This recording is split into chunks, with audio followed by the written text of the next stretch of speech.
There is a kind of person you have met at least once in your life. Maybe at work, maybe at a family gathering, maybe just passing through a room. You could not explain exactly what it was about them. They were not the loudest. They were not trying to impress anyone. But something about the way they carried themselves made you stop and pay attention, made you want to be near them, made you trust them before they even spoke a word. You probably called it confidence, or presence, or charisma, but those words are too shallow for what you actually felt. What you sensed was something rarer. It was a person who had built themselves from the inside out. A person whose morning did not begin with the world's noise, but with their own silence. A person who, long before anyone else was watching, was already doing the work. The Stoics had a word for this kind of inner architecture. They called it virtue. Not virtue in the soft, polite sense we use today, but virtue as in the full, disciplined expression of what a human being is capable of becoming. And they believed, without apology, that this kind of person is built before the sun rises. You might be thinking right now, I am not 25 years old. My mornings are already complicated. My body does not move the way it used to. My responsibilities are real and heavy. And that is exactly why this matters more for you than for anyone else. Because the disciplines we are going to talk about today are not about optimizing your productivity. They are not about becoming some version of a person you see on a screen. They are about something the Stoics understood deeply, that how you begin your day is how you begin your life. That the first hours of the morning are the hours when you are most yourself, before the world gets its hands on you. And here is the truth that most people never face. The quality of your inner life determines everything. How people experience you, how you handle loss, how you love, how you lead, how you age. It all flows from what you do when no one is watching, from what you choose in the quiet hours before the noise begins. These 10 disciplines will not make you younger. They will do something far more valuable. They will make you undeniable. Discipline 1. Wake with intention, not urgency. Most people begin their day in a state of reaction. The alarm sounds, and immediately the mind floods with everything that is waiting, everything that is unfinished, everything that could go wrong. Within 60 seconds of waking, the average person has already surrendered their inner calm to the demands of the outside world. The Stoics began differently. Marcus Aurelius, Emperor of Rome, the most powerful man of his era, wrote in his private journal these words: "On waking, ask yourself, does it make any difference to you whether others do their duty or not? It is no concern of yours." He began each morning by drawing a clear boundary between what was his and what was not. Before he spoke to a single advisor, before he read a single report, he oriented himself. You can do the same, not with a lengthy ritual, simply with a pause. Before you reach for your phone, before you speak, before you move, sit at the edge of your bed for 60 seconds and ask yourself one question. What do I want today to mean? Not what do I need to do, not what problems must I solve. What do I want this day to mean? That single question is the difference between a day you lived and a day that happened to you. Discipline 2. Meet your body before you meet the world. Epictetus was a former slave. He lived with physical limitations his entire life, and yet he taught with absolute clarity that the body is the one instrument you have been given to carry your values through the world. To neglect it is not humility, it is negligence. This does not mean punishing yourself with extreme exercise. For a person who has lived 40, 50, 60 years, the body requires respect, not punishment.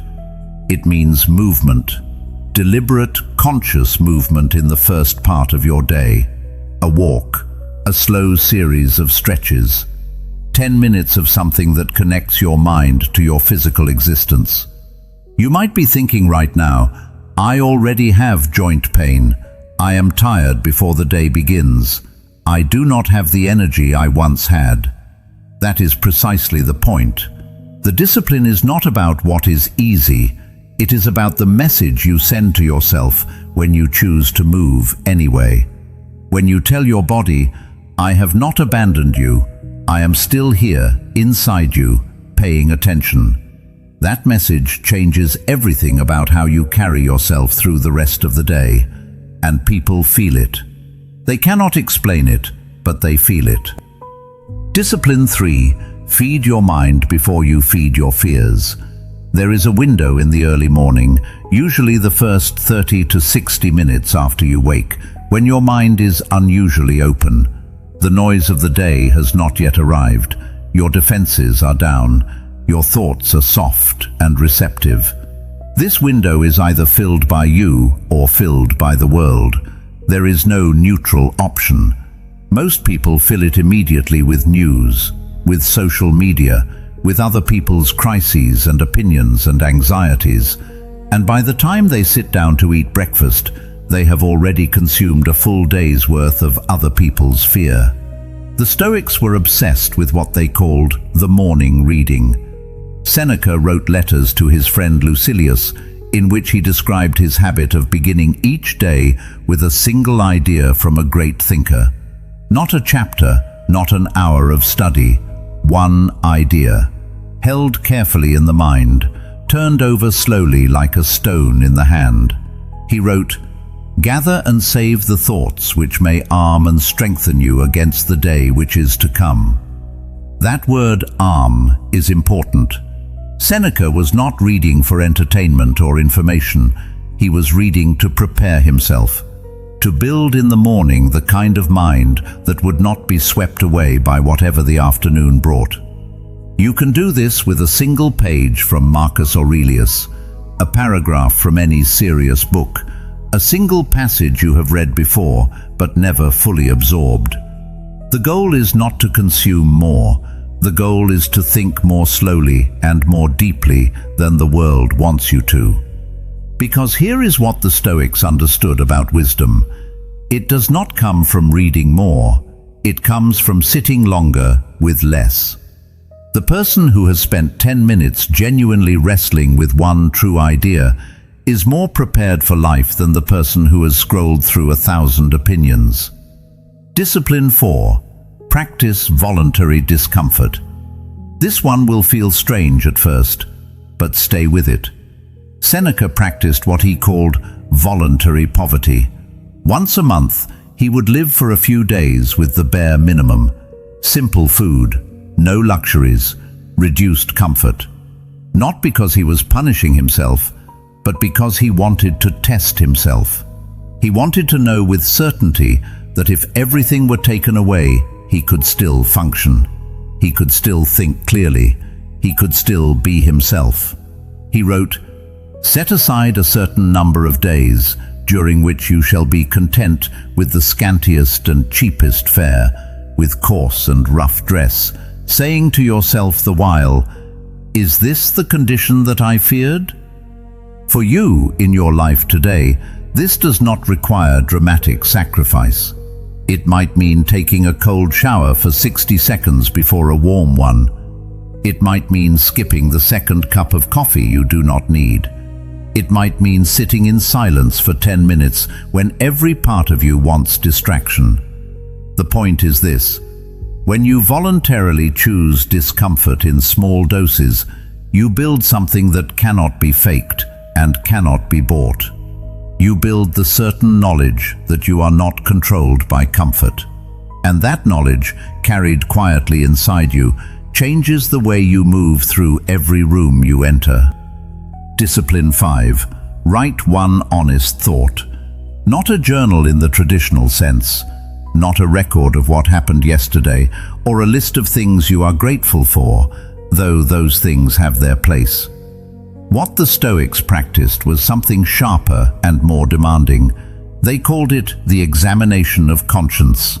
And they did it in writing Because writing forces a kind of honesty that thinking alone rarely achieves.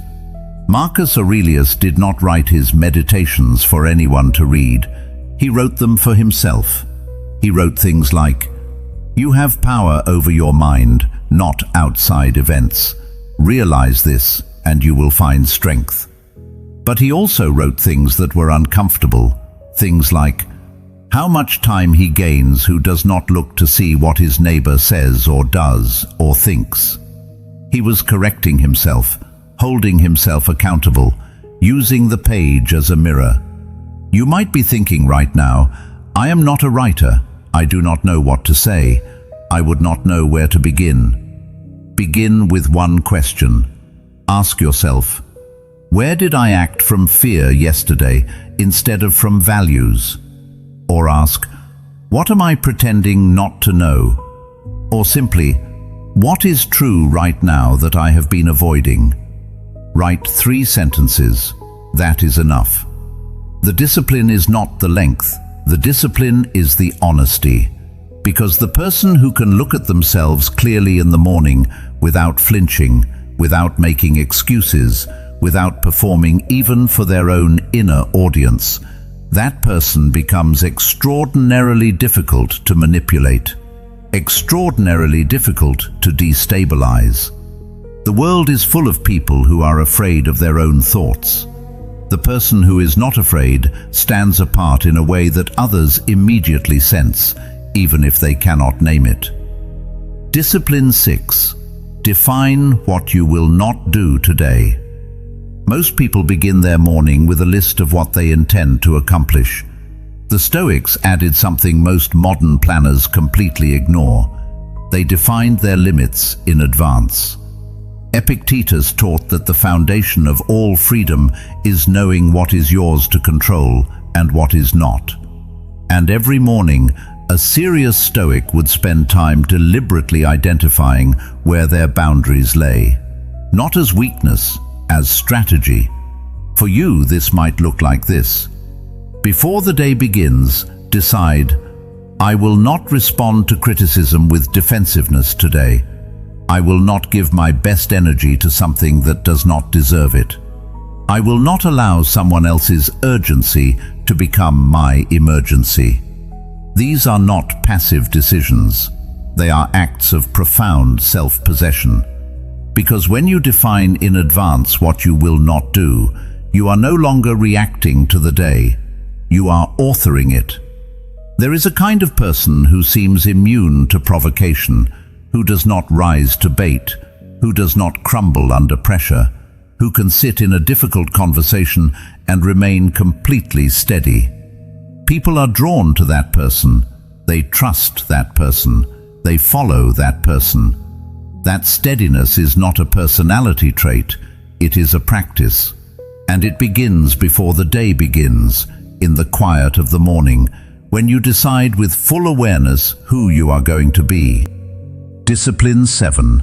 Contemplate the worst, then release it. This discipline sounds dark. In our culture, we are told to think positively, to visualize success, to fill our minds with what we want rather than what we fear. The Stoics thought this was, at best, naive, at worst, dangerous. They practiced what they called premeditatio malorum, the premeditation of evils. Every morning, Marcus Aurelius would mentally rehearse the difficulties the day might bring. He would think through the people who might frustrate him, the plans that might fail, the discomforts he might face. Not to dwell in fear, but to strip those things of their power before they arrived. He wrote, "Begin the morning by saying to thyself, I shall meet with the busybody, the ungrateful, arrogant, deceitful, envious, unsocial." Now consider what this practice actually does. When a difficult person arrives in your afternoon, you are not ambushed. When a plan collapses, you are not shattered. When something you counted on disappears, you are not undone. Because you have already been there in your mind. You have already stood in that moment and found that you could survive it. For a person who has lived 40, 50, 60 years, this practice carries particular weight. You have already lost things. You already know that life does not protect anyone from difficulty. The premeditatio malorum is not pessimism. It is the honest acknowledgement of reality combined with the deliberate preparation of your inner response. Spend 2 minutes in the morning asking, what could go wrong today, and who will I be when it does? Then release it. You are not trying to prevent what might happen. You are training the self who will face it. And here is the paradox that the Stoics understood completely. The person who has made peace with difficulty in advance is the most genuinely optimistic person in any room. Because their optimism is not fragile, it does not depend on things going well. It rests on something far more reliable. It rests on knowing themselves. Discipline 8. Speak to yourself as you would speak to someone you respect. This discipline is the one most people will resist most strongly, because most people, if they could hear the voice inside their own head, would be ashamed of how they speak to themselves. You would never say to a friend, "You are too old for this. You have already missed your chance. Who do you think you are?" And yet these thoughts run quietly through the minds of millions of people every single morning, dressed up as realism, as humility, as practicality. Epictetus was unambiguous about this. He taught that the stories we tell ourselves are not neutral observations. They are instructions. They are commands the mind gives to the body, to the will, to the choices we make throughout the day. He said, "First say to yourself what you would be, and then do what you have to do." That phrase, "first say to yourself what you would be," is not about affirmations in the shallow modern sense. It is about the deliberate choice of identity. Before you walk into the world, decide who is walking in. Not who you wish you were, not who you were 30 years ago, who you are choosing to be today, given everything you know, everything you have survived, everything you have learned. A person who speaks to themselves with clarity and respect in the morning carries that quality into every interaction. You can feel it in the way they listen, in the way they disagree without cruelty, in the way they hold their ground without aggression, in the way they make you feel, simply by being present, that you are in the company of someone who knows exactly who they are. Discipline 9. Sit in silence long enough to hear yourself think. We live in an era that is terrified of silence. Every waiting room has a screen, every commute has a podcast, every meal has a phone beside it. We have built an entire civilization around the avoidance of the one thing the Stoics considered most essential, the uninterrupted encounter with your own mind. Marcus Aurelius called it retreat into yourself. He wrote, "Men seek retreats for themselves, houses in the country, seashores and mountains. But this is altogether a mark of the most common sort of men, for it is in thy power whenever thou shalt choose to retire into thyself." Read that again slowly. It is in your power whenever you choose to retire into yourself. He was not describing meditation in the way it is sold today, as a technique for relaxation or stress reduction. He was describing something older and more serious. The deliberate act of turning the attention inward, of sitting with yourself long enough to notice what is actually there, what you actually think, what you actually value, what you actually fear. Most people have not done this in years, possibly decades. They have been so busy responding to the world that they have lost contact with the person doing the responding. For you, this discipline might look like 10 minutes of complete silence in the morning. No phone, no music, no background noise. Just you, sitting, breathing, allowing your mind to settle the way sediment settles at the bottom of a glass of water when you stop shaking it. What you will find at first is discomfort. Thoughts will crowd in. Your mind will reach for something to do, something to fix, something to plan. Let it. Watch it. Do not fight it. Simply stay. Because what happens after the restlessness passes is something remarkable. A kind of clarity arrives that no amount of information can produce. You begin to hear the difference between your own voice and the voices the world has placed inside you. You begin to feel the difference between what you genuinely think and what you have simply absorbed without examination. And that difference is everything. The person who knows their own mind is extraordinarily rare. In a world of noise, they are recognizable immediately. They do not speak more than others. Often they speak less. But when they do speak, something in the room shifts. Because you can feel that what they are saying is actually theirs. It comes from somewhere real. It has not been borrowed or performed or optimized for approval.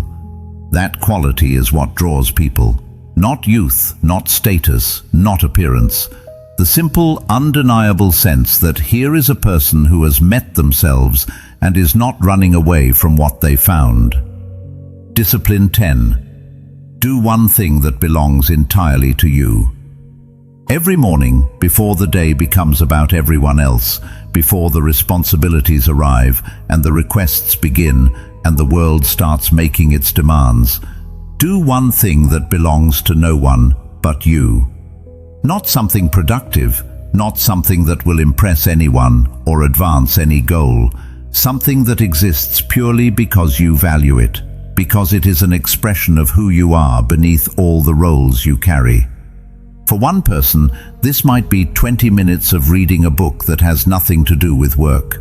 For another, it might be sitting with a cup of coffee and watching the light change outside the window. For another, it might be tending a garden, or sketching something, or simply walking a familiar street and paying full attention to what is around them. The Stoics believed that a life lived entirely in service of external obligations, no matter how noble those obligations might be, is a life that slowly hollows a person from the inside. Seneca wrote with fierce urgency on this point. He said, "Vindica te tibi," reclaim yourself for yourself. That small act in the morning, the one thing that is entirely yours, is not self-indulgence. It is the maintenance of the self that makes everything else possible. It is the reminder that beneath the parent, the professional, the partner, the provider, there is still a person. A specific, irreplaceable person with their own interior world. And when you protect that world, even for 20 minutes each morning, something in the way you move through the rest of the day changes. You are not depleted before you begin. You are not resentful of what the day asks of you. You bring something to it rather than merely surviving it. You have just heard 10 disciplines, and you might be thinking right now, this is too much. I cannot build 10 new habits at once. I have tried that before, and it never holds. You are right, and the Stoics would agree with you completely. Marcus Aurelius did not sit down one morning and decide to transform himself entirely. He returned to the same ideas, the same practices, the same questions, day after day, year after year. The meditations he left behind are not a record of a man who had arrived at wisdom. They are the record of a man who kept showing up to the work of becoming wiser, who kept failing and correcting himself and beginning again without drama. So here is what the practice actually looks like. Not 10 disciplines simultaneously. 1. Just one. Chosen deliberately, not randomly. Look back at what you just heard and ask yourself honestly, which of these 10 feels most foreign to me right now? Not which one is easiest. Which one feels most distant from how I currently begin my mornings? Because that distance is information. It tells you exactly where the work is. If you have never sat in silence voluntarily, start there. 5 minutes tomorrow morning. not 10. 5. Before the phone, before the news, before the first conversation of the day, just 5 minutes of sitting with yourself and letting your mind settle. If you have never written an honest thought in the morning, start there. One question on a piece of paper, 3 sentences. That is the entire practice for the first week. If you have never defined what you will not do before a day begins, start there. One limit, one decision made in advance about who you are going to be when something difficult arrives. The Stoics were not interested in dramatic transformation. They were interested in something quieter and far more durable. They were interested in the person you become through the accumulation of small, consistent, honest choices made over a long period of time. And here is what that kind of person looks like from the outside. They are the person in the room who is not performing, who is not trying to manage how they are perceived, who listens more than they speak, and when they speak, says something worth hearing, who does not need the approval of the room to feel settled in themselves, who can absorb bad news without collapsing and receive good news without losing their footing. They are, in the deepest sense of that word the Stoics used, attractive. Not in the superficial sense, in the gravitational sense. People move toward them, people trust them, people feel safer and more honest in their presence. That is not a gift some people are born with. It is built. It is built in the quiet of the morning, in the disciplines most people are not willing to practice, in the small and unglamorous work of becoming someone whose inner life is genuinely worth living. You have already lived enough of life to know that the things most worth having are never easy and never quick. You know that the people you have respected most were not impressive because of what they had. They were impressive because of who they were, because of what they had built inside themselves over years of patient, serious work. That work is still available to you. It is available tomorrow morning before anyone else is awake, in the silence before the world arrives. There is a question worth sitting with tonight before tomorrow's morning arrives. Not, how successful have I been? Not, what have I accumulated? Not even, have I been a good person? The question the Stoics would ask is this: who have I been becoming? Because that question points in a direction. It acknowledges that you are not finished, that the person you are today is not the final version, that something still remains to be built, refined, deepened, and that the building happens not in the grand moments, but in the ordinary ones. In the 60 seconds before you reach for your phone, in the 5 minutes of silence before the noise begins, in the one honest sentence you write when no one is watching, in the small act of moving your body when you would rather stay still, in the single limit you set for yourself before the day begins. Marcus Aurelius ruled an empire and still returned every morning to the same fundamental work, not because he had not yet figured it out, but because he understood that the work of becoming is never completed, that the day you stop doing it is the day you begin to drift. You are at an age now where you understand things about life that younger people are still guessing at. You know that time is not infinite. You know that comfort is not the same as meaning. You know that reputation built on performance is hollow, and that character built on practice is the only thing that genuinely lasts. The 10 disciplines in this video are not a program. They are not a system. They are simply the morning habits of people who decided at some point that their inner life was worth taking seriously. That who they were when no one was watching mattered more than who they appeared to be when everyone was. That decision, made quietly and then remade every morning, is what produces the kind of person others cannot easily explain but immediately recognize. The kind of person who walks into a room and changes the quality of the air in it. Not through force or volume or performance, through the simple, rare, undeniable presence of someone who has done the work. Tomorrow morning, you have a choice. The same choice you have always had. You can let the day happen to you, or you can happen to the day.